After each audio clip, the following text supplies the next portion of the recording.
I just realized there's a banana on the back of your thing. Yeah, dude. Why? What banana? Oh my God! It's a banana. It's a banana. That's the. I was for the longest time I was staring, thinking, "Is this a Gabson flag?" Then I realized it's a banana. It's the cover of Velvet Underground. It's an Andy Warhol piece. Yay! Hey guys, welcome to Bodega Nights. My name is Martin. We got Zhao, we got Miko, aka Ironic Gamer, and a few minutes ago, while we were trying to record, a lot of weird stuff happened. Like Martin became a fan. Yes, disconnection. For some reason, this new fancy smancy Logitech camera detected that round thing that got behind me is me and not me. Martin the fan. It tried to take over my life, Miko. Why do you miss it? It was very sentience. round. It had pie, or at least it believed in it. What? I'm too young to be a pie. Oh, and also it's the 26th of September, right? Mm-hmm. Which means like 12 years ago, Undoy happened, and we were like trying to record something about Undoy, and because of faulty internet. No, man. To the credit of Martin and Nico, man. They were talking quite nicely about Undoy, but then I got into like an anti-government tirade, which I didn't feel comfortable talking. Yeah, maybe we shouldn't talk about that again. On now. the wider internet, so I saw the koi fish being free and alive in ALB lobby. Whatever happened to the fish? Actually, I just heard about swimming around, but I never heard what happened after. Yeah, because they were free. Into the pond? That is all you need to know. They were free. They never came back. How do I? That's the thing. Like, I knew they went out. Like, did they ever get returned? What we have. And now you remembered why the fishes, when you came back, were slightly less big. You think I pay attention to those things? And slightly off color than the last fish you saw a month prior. I'm assuming they ended up like fishes. I'm assuming they either went back in or they ended up in the creek. I don't want the latter. If you guys know the story about the creek, you wouldn't want that too.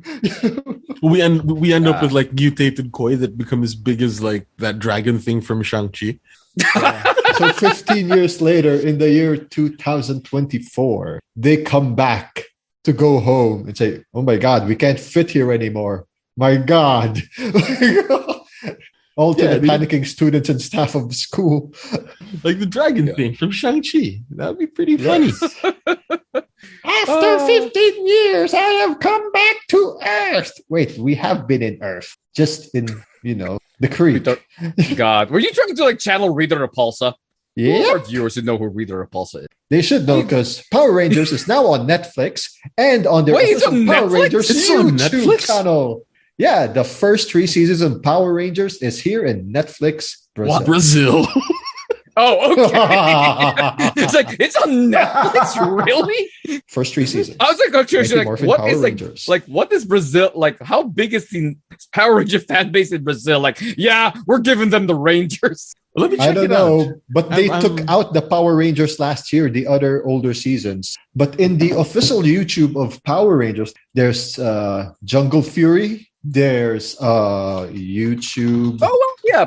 It's not There's the Jungle old Power Rangers, though, I'm seeing. It's like Mini Force, literally called Reboot. Mm-hmm. Yeah. Oh, it's not like the good one. Like the very first one, which was just like not even an actual show. It was 2 shows cut up to make one show with extra scenes. No. If you check this out, they do have it. The Power Rangers official YouTube. You have the first 2 seasons of Mighty Morphin Power Rangers, which is I'll be honest, anything on YouTube, I just assume the series is there, just uploaded by someone. I just don't ask about legality. I just enjoy the time. Oh no, this is legal. Actually, They have some good seasons here too, like Power Rangers Wild Force, where we got the return of Tommy, Jason, and the other Red Rangers. I love how Tommy the Green Ranger just never stopped being the Green Ranger until today. Right? Like until today, that is still his claim to fame, is being the Green Ranger or the White Ranger. And then we have another season, Dino Thunder, where Tommy's there again as the Black Ranger. I don't remember Dino. Because I remember the very first one that they were dinosaurs. Seasons. That's the word. The first one they were dinosaurs. Tyrannosaurus, Triceratops, woolly mammoth, Dragonzord, Sabertooth, and whatever Dragonzord was. Kaiju. New toy line we have to push. I am new toy line to push this thing. Yeah. Yes. And then Jungle Fury. But basically, these are like the seasons we got from the Super Sentai series. Like the same series we got Maskman, Bioman, never translated to Power Rangers until Megaforce when they had a couple of seconds of clips because they used the power of the old Power Ranger. Yeah, I remember that. That was pretty cool. That was a pretty cool highlight. I literally just watched that section and didn't care about anything else. How old were you guys when you found out, or when you how old were you guys when you found out that the Power Rangers TV show that we watched as a kid was just pretty much a bunch of like American kids intercut with a show from Japanese? I was in college. 16. 16. I was 16. Yeah, I was just out of high school. Yeah, it was roughly about the same time as well. Which is pretty crazy to think about, that they were able to come up with something that coherent. I know. Right? It was like amazing. Like, it's like I could not believe, like, no. And then I had to actually watch the original things at the scenes. Like, oh my God. Okay, wow. Really, that was an actual thing. And I mean, props to the editor. That made me want to do more video editing, like on my spare time. That's amazing. Right? That they were able to pull off something like that. It's crazy. Think of it. I was like, oh man, so we could have had Maskman and Bioman in Power Rangers, but they can't because they started in 1993 with Zyuranger. But yeah, it took me until college to figure that out. And like, wow, these are slightly better, but still as cheesy as Power Rangers. So it works both ways anyway. It was like when I first watched Kung Pao enter the fit. They were like, Betty. Yeah. They were like, this is a voice name. This is a dude who took like shots from some old Chinese movie and filmed some of his own stuff and tried to make a movie out of it, kind of like the Power Rangers. Pretty well. It was funny, man. The way it was described to me was kind of like the Power Rangers, and I was like, "What? What?" And that's from Japan. It was from an Asian country. Like, what are you talking about? That's what I learned. That's preposterous. That's what I learned. It was after watching Kung Pao enter the fist. Damn you, Kung Pao, this is your fault. I've learned the ways of the editor. Yeah, sort of like the same thing. Sort of like how Chosen One had his had Tungy like open his eyes, right? Like like oh man, I should have taken a screenshot of Martin doing that. Yeah, right.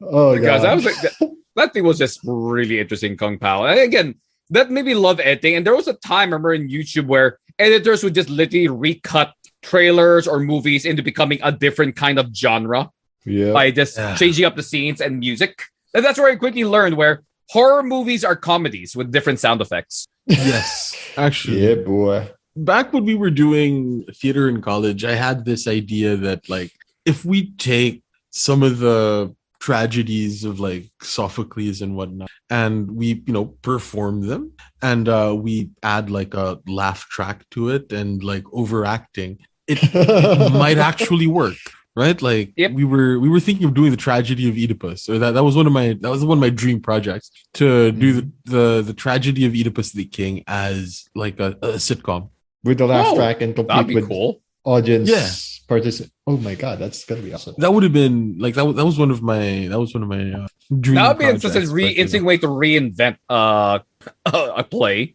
We are now look at us. We are comedy now. People still die though, but we're comedy now.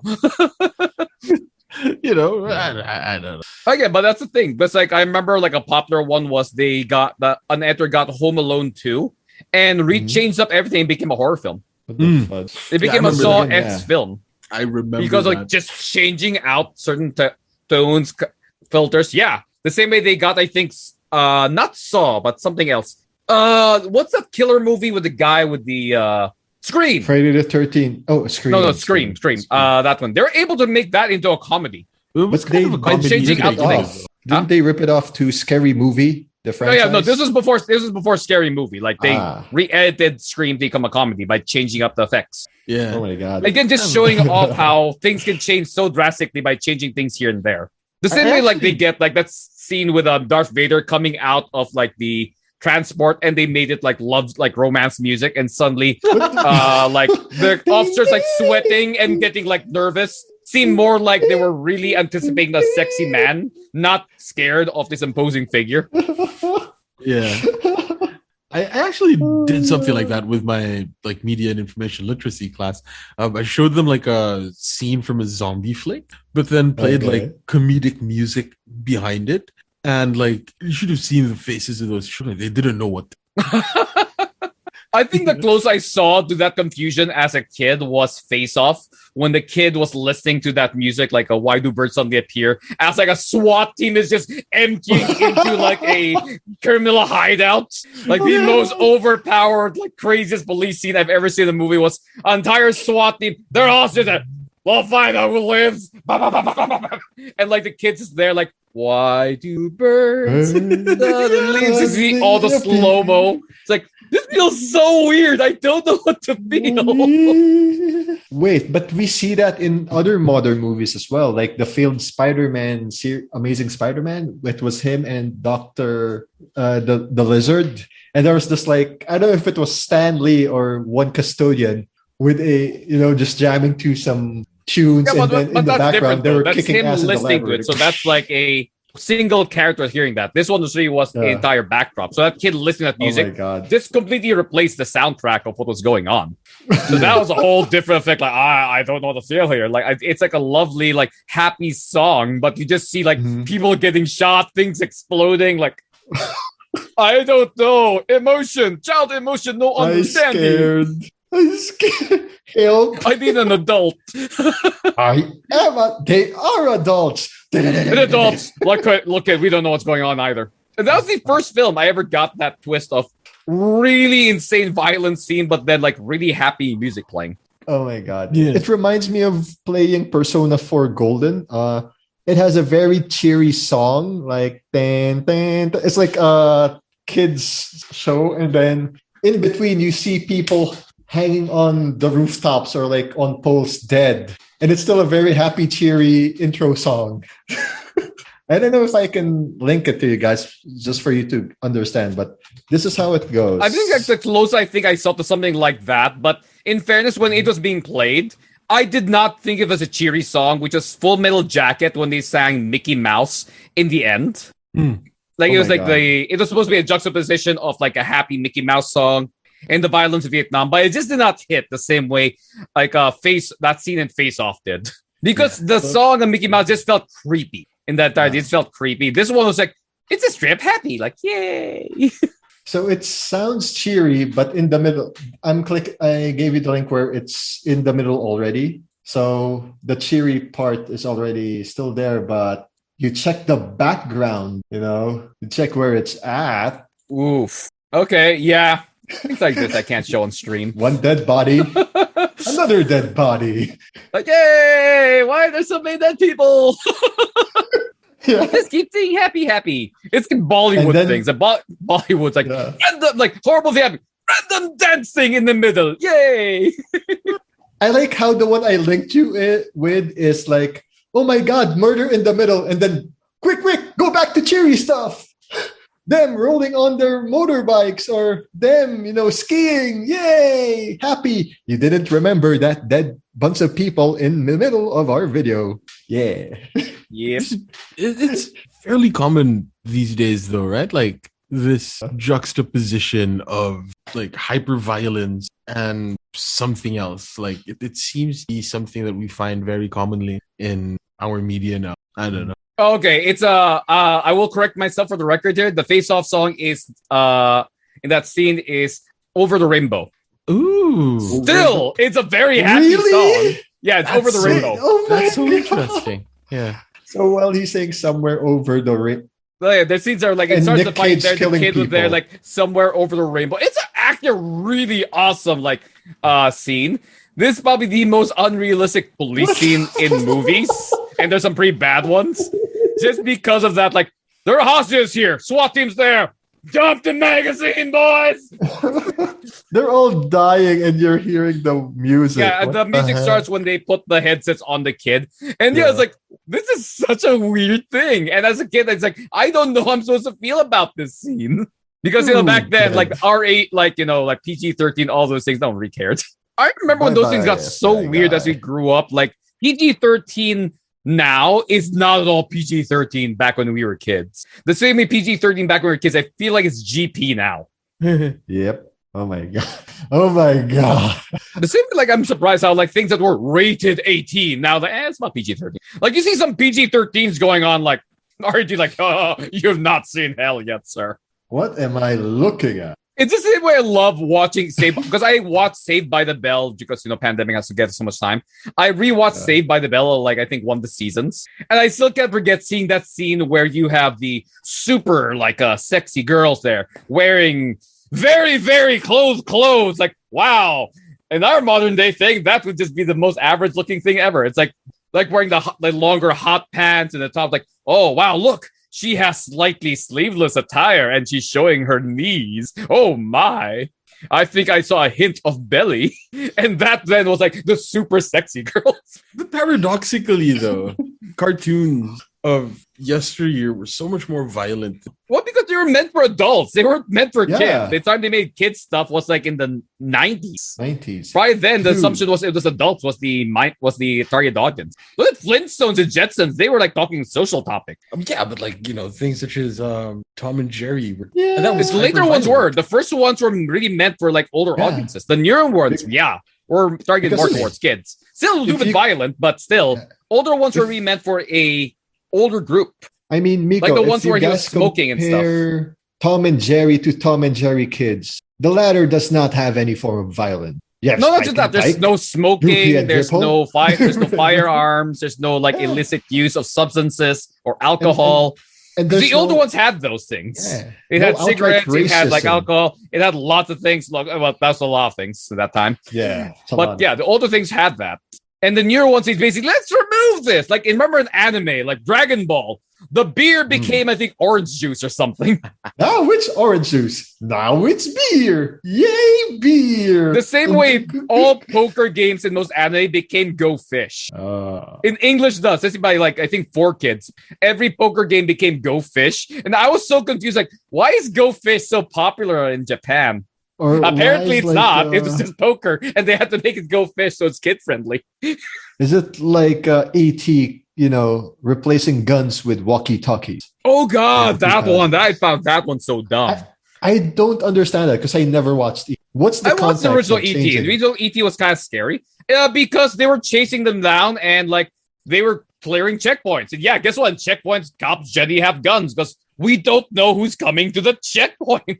Is They're it because changing guns. it might It was be violence because it was misconstrued pointing by- guns at children and at stuff. kids? Okay, Yeah. I see. Yeah. But at the same time, I like get it. it's not unrealistic. These are cops in a checkpoint. You don't know what's coming their way. And isn't it the setting? If you is see it kids still start in flying, Area be like, 51? I don't recall that one. But if you see kids start flying over checkpoint, like, this must what's be bad. happening? yes, What did the get the lunch lady stinger. serve us today? I don't know what it is, but it's some good shit. I'm seeing flying stuff now. How old is ET as a film? I'm actually curious. How old is Not in ET? the 80s, way right? older than us. Yeah. ET movie when? ET was 1982. So it's gonna be turning 40 next year. Okay, so fun fact, 92, yeah, the cops just would have had revolvers and very rarely shotgun. This is only in 1986 where they actually update some people M16? having rifles. No, some people having rifles because of a situation that happened. I remember that because it's in the year I was born. So when the year I was going, what are the weird things that happened the year I was born? And apparently one of the things was changing the doctrine of, okay, we need cops to have slightly bigger boom booms. Well, for those who have been listening, Steven Spielberg himself, back in 2011, like 10 years ago, admitted that the walkie-talkies were a mistake. So there you go. Yeah. He owned it up. It really was dumb. It's like, why is this a Yeah. thing? Like, This is why CGI destroyed classic movies like Star Wars and E.T. And I say Star Wars. Handshot for Except for don't say that, Miko. Don't say it. the scary lady called Kathleen might kill us and send her army of supportive trolls. No, the funny thing is, it's actually impossible to watch the actual original Star Wars, like the one that's released in the movies. It's actually impossible to watch now. George Lucas, because the OG Star Wars, all the text in all the text in the movie is English. Yeah, they didn't have Orbish. Ooh. All the stuff was English. They changed it to Orbish later on because they found that making it alien script didn't require them to translate in other languages. Did you watch the? It's still written. I watched the even the Star despecialized one remake. It's still not the original one because like the original things with the English text were never released to the public. Yeah. But so to see that, you'd have to redo it. But yeah, I saw the despecialized. That was nice. The same I saw a nice cut. Because even all copies, as far as I understand, right, all commercially available copies of the current version of original trilogy are post from Lucas deciding that we need CGI is better. CGI stuff. So like even the despecialized edition is something that is trying to recreate what the original Star Wars been. Oh my gosh. Originally was, which is kind of interesting. Speaking of there's also versions trilogy, that the make. Ooh, what about which trilogy? Lord of the Rings trilogy. It was edited by the ex-wife of George Lucas, right? Yeah. So she made news a few weeks back saying she doesn't like the new sequel, and she was like not getting. Oh yeah, I know. I saw that one. That like blew up on my feed. And like I'm laughing because some people say, "Well, what does she know? What does she know?" Like, so you're blatantly being sexist because she's a woman. You know, the same thing that the defenders of the new sequel are doing because you don't like it because you don't like the reason that the main character is women, right? Because you're sexist. So you don't agree with me, therefore you're wrong. That's how it goes with any fandom. No, I mean, at the same time, I'm not a big fan of the sequel trilogy, but I know there are some good moments in it. And the same way, I know that people grew up with that, like probably like they'll remember it fairly fondly. But at the same time, I see lots of faults in that. Same with the original trilogy, same with the prequel, same the only thing I really disliked the most about the sequel trilogy was in the end, it didn't end up as the story of Kylo, which is that. Like, people say, it's a story of Rey. No, it's a story of Kylo Ren. He's the character with the most character development in the entire trilogy. No, it should have been. And he's an actual Skywalker, basically. Choose a solo. Yeah. No, he's still Skywalker blood. Who wins? Palpatine. Yeah. And what's the title of the movie, Mika? Rise of the Skywalker. Like Palpatine. I'm a Skywalker now. You idiot. Like somewhere's the Emperor. I limited power. I win, and I took your name. Double victory. The thing that I win. The thing that the new trilogy kind of forgot was that the Star Wars trilogies have just been a family drama. Yeah, it is. That's why I loved Rogue One and like Mandalorian it's Star Wars without the family drama. It's Star Wars. It's set in the universe, but without all that other Star Wars stuff aside. Yeah, so like a main Star Wars episode film needs to have that baggage in order for it to be a Star Wars film, right? Yep. Like that was the precedent that George Lucas set, and by trying to break from that, kind of gutted a Star Wars trilogy of the thing that it kind of is about, the Skywalker bloodline. Yep. Yeah, now it's all about the Palpatine bloodline. Yeah. But somehow he has returned. Which I love people pointing out, like a back and forth directorship. Had you just stuck with one director for 3 films, it would have been worse.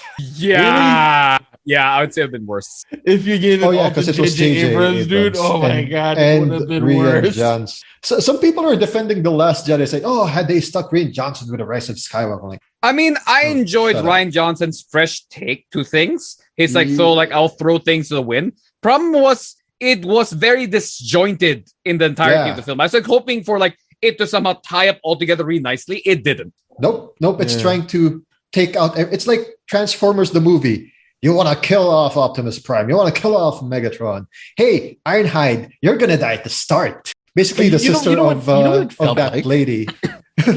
you know what the sequel trilogy felt like? It felt like Star Wars listening to the loudest portion of the fandom. Well, that's what it felt like.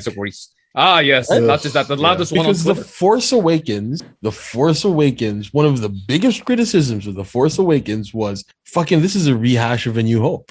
It really was. It really was. It was super safe. Which it I was. understood. And I understood and accepted. Like, look, they want to be safe. It's scary. Yeah. I get it. It's the safe. I accepted that. But there was that loud. Oh no, like, that really loud things. Like it should have been what different. the fuck is this? This is just a retread of of the Honestly, old they should have stuff. not done Star Killer Base. I feel like if they didn't do a Star Killer Base and they did another super weapon, it'd been okay. But this was a Death Star. There's a Star Killer. We're just doing copy paste here, really. And then large. Right? So if it what would did have been a Star Wars do? spaceship, So what did Star Wars would have do? been better. They listened to what their fans said and said, fuck it. Yeah. Let's get Ryan Johnson. He's going to shit on everything. It's going to be totally. Let's overcorrect this. Which And so they for me overcorrect. wasn't cool.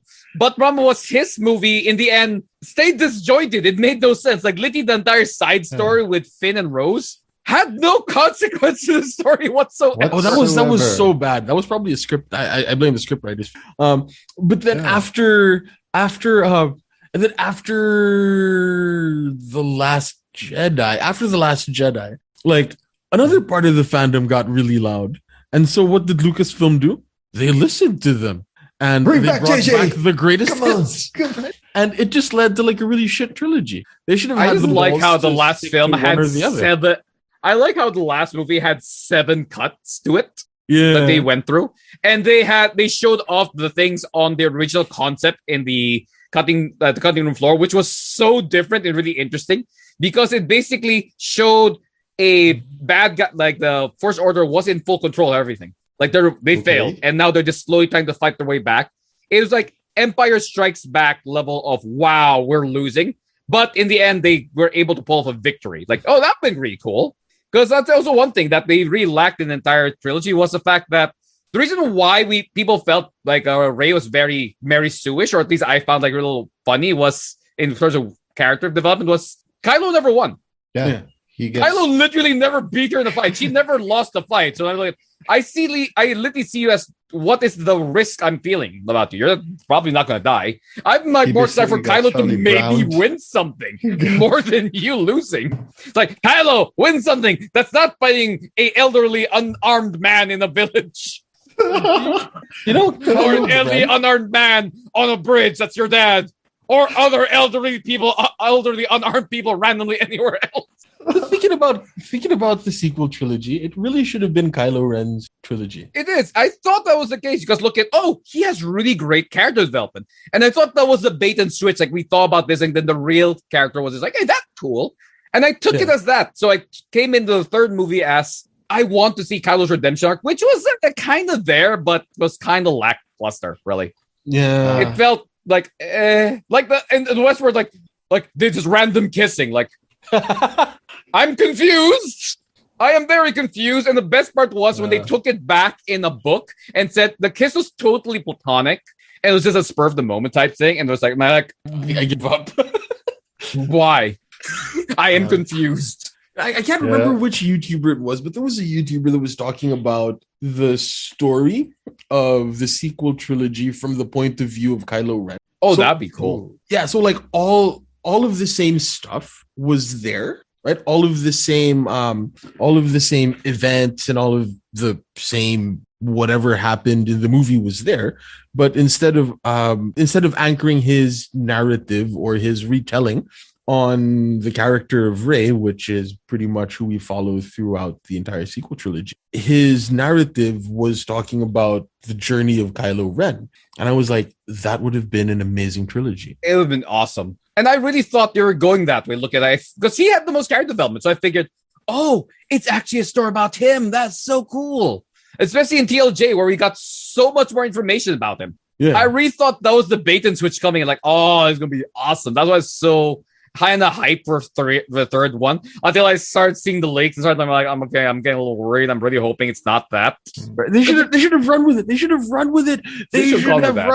But they listened to the loudest part of the fandom. You could say that they didn't listen right because we wanted a Skywalker. He's a Solo, but he's closer than a Palpatine. And I still love how people point out that I hate sand. It's rough, coursing gets everywhere. It's now not the worst Star Wars line. The worst Star Wars line came from Poe, which is somehow Palpatine has returned. And I will agree that's like one of the worst lines because it's just the only throwaway given to explain it why Palpatine's back is somehow he's returned Somehow and he's that's it. back. Yeah, but there, it's like they listen to the loudest part of the fandom, which very often isn't the right part of the fandom to listen to. Yep. Not at all. They're just on Twitter. Yeah, exactly.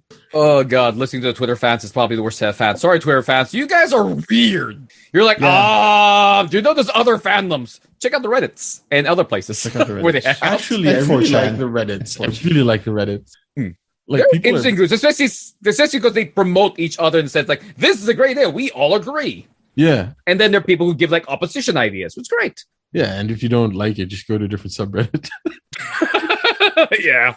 But that one there, I was so... It's just like, I just didn't like the fact that Palpatine somehow won. The Skywalkers are essentially all gone. And I still love how in the end of it, like the Palpatine super plan was like 1,000 like not executive class. I forgot what the class Star Destroyer they had were. That all had they had planet little beams Death on them. Stars on the Little Death Star lasers, which is actually God. based off a expanded universe ship. So actually, that's kind of cool. But boils down to, wait. You're telling me that there's all this, but you still have one antenna thing to guide them up.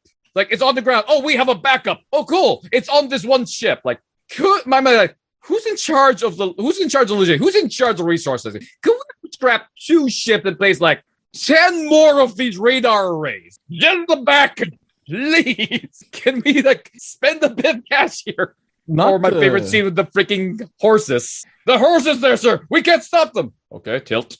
Okay, we're good. Like, you know, not to shit on like my employers too much, but like I can kind of see where Palpatine was coming from because big organizations like to have a single point of failure. It's just really, why is that thing? Big organizations have a single point of failure because big organizations do not trust their employees. We need to make sure they can blow us all up in one go. Oh right? God, that one there. Here's what I mean.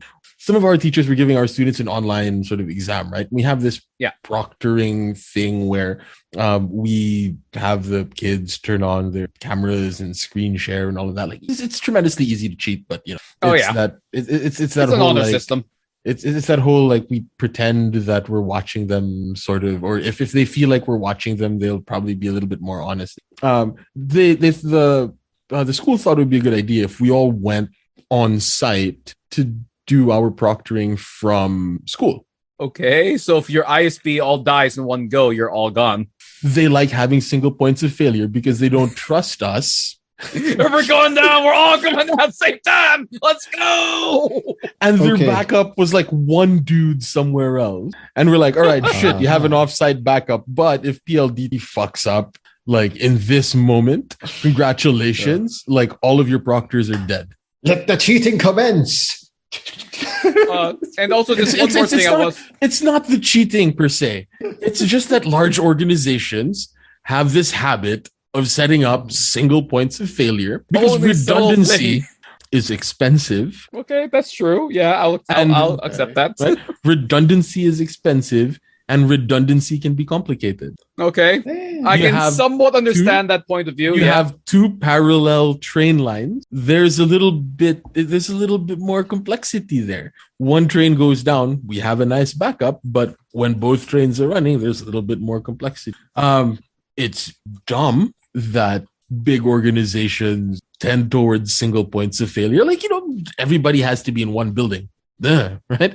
Like, you know, so Palpatine probably was used to that sort of thing. Well, I guess, because from that. Also, one thing, though, I'll point out that I find really dumb in the ship design. I love how the turrets that Finn and I forgot what the other like Stormtrooper's name was, took over the turret on the Star Destroyer. And not only were they able to hijack the turret from the outside, which like that seems to be a security risk, the turret can point down and aim at their own ship. Yeah. What? I'm like, you know, like real machine guns we have on the Humvees and things. There's a physical barrier that prevents that gun from going lower so you don't accidentally shoot someone in your team. And this thing here is like, why can this destroyer shoot itself?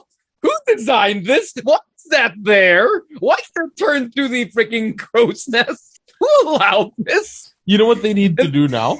They need to release a movie called like Rogue 2, right? Where they have like a dude that was part of the resistance that like was the one that designed it. It's like, I have to make sure this is hackable, and the thing could like 360 no scope someone. Yeah, sort of like Rogue One, right? Like part of Rogue One was like trying to cover up that big plot hole about like why was the trench run even possible? Oh yeah. Because this girl's dad, somebody that built in the security. So like, yay, retconning. That's how they should retcon it. They make Rogue 2. And the person, but in fairness, as people did protect the whole like vent for the Death Star ass. That was one single vent doing that much. That's a lot of engineering to actually vent that much heat in a one tiny hole. Yeah. Wait. Did you? And still, that freaking proton torpedo making a 90-degree turn into it. Like, that was insane. It's like it's like that movie. I'm confused here. To do a curved bullet. No, Wanted curved it. This was like Wanted. This is like that's worse. Like that defies physics. We're in space. Physics. We're in space now. Now imagine if you had plumbers there. So talking about plumbers. New Mario movie coming out. It is animated. Hey, and guess who's the voice actors? And apparently some people are like crying foul over Chris Pratt. Really? Jack Black. I'm actually looking forward to a Jack Black Bowser. Like, that sounds awesome. The same way Chris Pratt is Mario. I'm cool with that. Like, that sounds cool. Even PLS Toad. I'm like, I kind of want to see PLS Toad. That sounds really fun. I mean, think about it. If it goes to our Filipino version, it's not like we're going to be any better. We'll have that small, tiny guy as Mario. We'll have Jimmy Santos as Bowser, maybe. We might have Willie Revillame as whoever the hell. I don't know. If and I love how I learned the funny ways that how I got the announcement for that thing was someone got the clip of Chris Pratt in Jurassic Park with Blue, his raptor, and said like Mario and Yoshi colorized. Yep. Am I like? It was like, why are people alive? Why is this thing? They're like, oh, he's the voice for Mario. That is so cool. And here's the funny part. The guy who is voiced for Mario in the video games is also part of the cast. And they're saying, hey, how come he's not Mario? Have you heard that Mario talk? Oh, God, yeah. Have you? This is like where you know these fans are effing faking it and saying they just don't like a white dude doing a Mario. The last white dude who did it Mario was is like Italian. Mario's like a white guy. He's an Italian plumber fighting Italians Koopas. are white, guys. Italians are white. Just because you're Americans doesn't mean the other Europeans are not white. Nobody does that thing that way. So like when I just saw about Jack Black as Bowser, I'm like, I want to see this. I want to see School of Rock Bowser. I want to see this. Yes. As soon as it became like Bowser, like, this has to become like, this is not the stupid Mario movie Zhao and I saw when we were kids. Oh my God. Wait, is the Mario movie also the one that was with Captain Lou Albano, or that's the TV Mario? The one that do the Mario? Is he still alive? Nah, he died 2009. Okay, I don't remember him alive anymore. I loved growing up. That was like a weird ass Mario. Plus, it had Legend of Zelda right after it. Yep, and that's the only time you saw a brown-haired Link. And I guess they're gonna try to bring that up and say, "See, this is the last Mario that was Italian American, Captain Lou Albano." Like, have you seen that show? Have you seen that show? You know, have you seen his wrestling work? His wrestling work's better than the show. Captain Lou Albano is a wrestler, a wrestling manager. He had a gig with Cyndi Lauper. That's how I think he got Super Mario. Smash before Super Smash the thing. Why couldn't they be the voice? He's like, I'm wrestling Mario. Dude, before Hulk Hogan was like famous, he's one of the bad guys in wrestling. Oh God, I wish he voiced the Super Smash Mario. That would have been just him like, channel back to your wrestling career for this Mario. I don't know. I think he was already geriatric or dead that time. Super Smash Brothers came out. No, Super Smash came out on N64. N64. He was not in good health anymore. Oh. So I doubt That'd it been could be. it'd been awesome. Yeah. They got him. That'd been really cool. They But should yeah, still get I John Leguizamo for like Luigi though. I'm Yeah. not familiar enough with his work to have any comment on that. Well, he played Luigi in that shit Mario from the 90s. I want to Why? not remember What the that hell? Mario so much. I That'd was be like, so wondering, funny, what is though, this dude. Mario? I was so excited as a kid, and I got like, what am I watching? What's a Goomba look like that? Who are you? You're not Bowser. You're some weird guy. It's that was That more would be worse the- than but me the watching Mario- Street Fighter. I'll say the Because- Mario design for the yeah. character in Luigi was actually pretty cool. I'll give them that. Like, it was a kind of cool, especially with the jump boots. But everything else was like, what is going on? What is The going question on? This is an animated Mario, so obviously we won't see Chris Pratt in freaking live action, right? Oh yeah, of course, he's the voice. And I'm why not. are I have no people- issue with anyone voicing anyone. It's like, Yeah, if your so voice works with a against it. go for it. Like, it's so stupid. It's not like Voice acting. Why, It's why are voice people acting. against it? I mean, like, it's like I have no because idea. people are it's so one of those against things. Like, Lisa Soberano doing trust. I'm like, who cares? We You have know, Martin, English voice cast. Martin, we can just switch it off. You're on Twitter Right? too much, I think. Yeah, I am because I have I to promote our shows there. I think you're on Twitter. I think I'm you're sorry, I on have Twitter to a little too much. I mean, like, Twitter's not the real world. Twitter's not the real world. Martin. The most I do on Yeah. social media is like post stuff and then like Yeah, That's a good idea. Just like, lucky you. well, I mean, I guess it could have been worse. Could be like John, who would like essentially toss a verbal hand grenade and run away. Okay, Yeah. let's throw that in the group. Leave. I live for. I really wish he does that more often. you know, say like the office, say people, schools say, all right, please share this poster or whatever. All right, share and then close Done. Facebook. You know Okay. that sort of thing. Like the that's, bare minimum. Yeah, The bare I have minimum. done your requirements. the absolute bare minimum, and that's pretty much my entire sort of social media, right? Like, That's healthy. yeah, Healthy. And Plurk. Miko, come back to Plurk. yeah, Plurk is amazing. That's back to where I Plurk. actually like bitch about stuff. Is it still alive? Yes, What? yes, it is. Wait. I actually have to see it. Is it still the same or is it like really different now? It's still the same, More or less, yeah. more or less. Oh my god, really?